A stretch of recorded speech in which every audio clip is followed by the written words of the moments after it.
পাকিস্তানের সেনা প্রধান আসিম মুনির যুক্তরাষ্ট্র সফরে আছেন।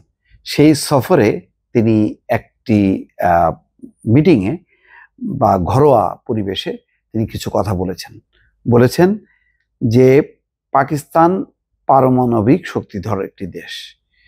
যদি তাদের উপর আঘাত করা হয় তাহলে অর্ধেক দুনিয়া নাই হয়ে যাবে। এটা ভারতকে উদ্দেশ্য করে বলেছেন। তিনি বলেছেন যে যদি ভারত সিন্ধু নদীর উপর বাঁধ দিয়ে পানি নিয়ন্ত্রণের চেষ্টা করে তাহলে পাকিস্তানের 25 কোটি মানুষ দুর্দশার মধ্যে পড়বে।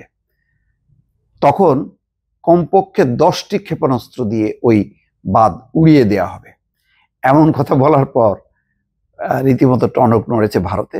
তারা আনুষ্ঠানিকভাবে প্রতিক্রিয়া জানিয়েছে এবং বলেছে যে তৃতীয় একটা দেশে বসে এই ধরনের আস্ফালন করা এটা দুঃখজনক এবং এটার প্রতি তারা আন্তর্জাতিক সম্প্রদায়ের দৃষ্টি কেড়েছে। মোট কথা, আসিম মুনিরের এইরকম বক্তব্যে ভারত যথেষ্ট পরিমাণ চিন্তিত হয়েছে নানান কারণে। এমনিতেই এখন ভারত আমেরিকার সম্পর্ক ভালো যাচ্ছে না। ডোনাল্ড ট্রাম্প এবং মোদির মধ্যে যেই শুল্ক যুদ্ধ, সেটা মোটামুটি সবাই দেখতে পেরেছে যে 50% শুল্ক আরোপ করেছে, যার মধ্যে 25% হচ্ছে জরিমানা শুল্ক রাশিয়া থেকে তেল কেনার দায়। তো এইটা রীতিমতো ভারতের জন্য অপমানজনক। বাণিজ্য চুক্তি যেটা হওয়ার কথা ছিল যুক্তরাষ্ট্র এবং ভারতের মধ্যে, সেটাও এখন অনিশ্চিত। এবং ডোনাল্ড ট্রাম্প রীতিমতো বলেছে যে ভারতের জন্য আরো অনেক খেলা বাকি আছে। বলেছে, তার মানে ইঙ্গিত দিয়েছে যে আরো তাদের খবর আছে।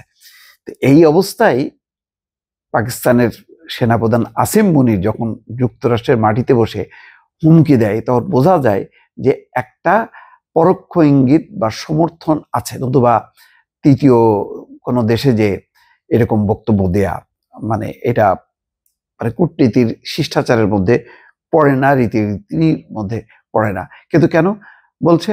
কারণ আসিম মুনির ভালো করেই জানে যে এখন যুক্তরাষ্ট্রের সাথে পাকিস্তানের একটা দহরম মহরম সম্পর্ক চলছে।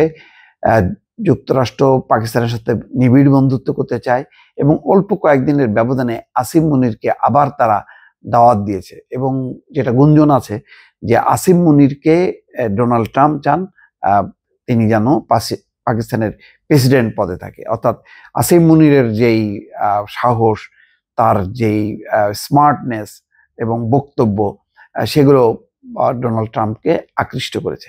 সেই কারণে ডোনাল্ড ট্রাম্পের পছন্দ যে আসিম মুনির যাতে পাকিস্তানের প্রেসিডেন্ট হন। এই ঘটনা, এর মধ্যে আবার অনেক তারা বিনিয়োগও বাড়িয়েছে।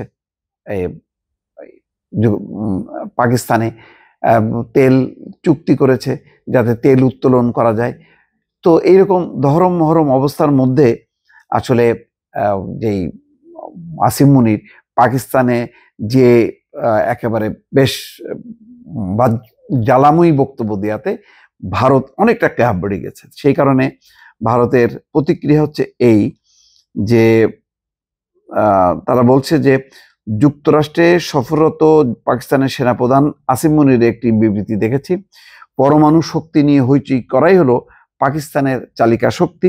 পাকিস্তানের সেনাপ্রধানের দায়িত্ব জ্ঞানহীন মন্তব্য নিয়ে আন্তর্জাতিক সম্প্রদায় নিজেদের সিদ্ধান্তে আসতে পারে। কিন্তু একটি দেশের পারমাণবিক কমান্ড ও কন্ট্রোল নিয়ে যে সংশয় ছিল তা আরো জোরালো হচ্ছে এবং এই দেশের সেনাবাহিনী সন্ত্রাসবাদীদের সঙ্গে হাতে হাত মিলিয়ে চলে। বিবৃতিতে বলা হচ্ছে, আরো দুঃখজনক বিষয় হলো বন্ধু তৃতীয় দেশের মাটিতে দাঁড়িয়ে মুনির এই কথা বলেছেন। ভারত ইতিমধ্যে স্পষ্ট করে দিয়েছে যে তারা কোনো পরমাণু ব্ল্যাকমেইলের কাছে নথি স্বীকার করবে না। ভারত তার জাতীয় স্বার্থ সুরক্ষিত করতে প্রয়োজনীয় ব্যবস্থা নেবে। পাকিস্তানের আবার পাল্টা প্রতিক্রিয়া দিয়েছে। ভারতের এই বিবৃতির পর পাকিস্তানের পররাষ্ট্র মন্ত্রণালয় সামাজিক যোগাযোগ মাধ্যমে একটা বিবৃতি দিয়েছে। সেখানে বলা হয়েছে, ভারতের পররাষ্ট্র মন্ত্রণালয় যে অপরিণত মন্তব্য করেছে তা পাকিস্তান কড়াভাবে খারিজ করে দিচ্ছে। ভারত অপ্রাসঙ্গিকভাবে বিবৃতি এবং তথ্য বিকৃত করেছে। ভারত একটা পরমাণু ব্ল্যাকমেইলের ন্যারেটিভ তৈরি করেছে যা বিভ্রান্তিকর, ভারত ভিত্তিহীন এবং অযৌক্তিক অভিযোগ করেছে। বিবৃতিতে বলা হয়, পাকিস্তান দায়িত্বশীল পরমাণু শক্তিধর দেশ এবং তাদের পরমাণু কমান্ড ও ও কন্ট্রোল বেসামরিক সরকারের কাছে আছে। তারা এই বিষয়ে সবসময় শৃঙ্খলা এবং সংযম দেখিয়েছে। ইসলামাবাদ আরো বলেছে, পাকিস্তান সন্ত্রাস বিরোধী যে পদক্ষেপ নিয়েছে গোটা বিশ্ব তা স্বীকার করেছে। আমাদের নিরাপত্তা বাহিনী সন্ত্রাসবাদীদের বিরুদ্ধে নিরন্তর লড়াই করছে।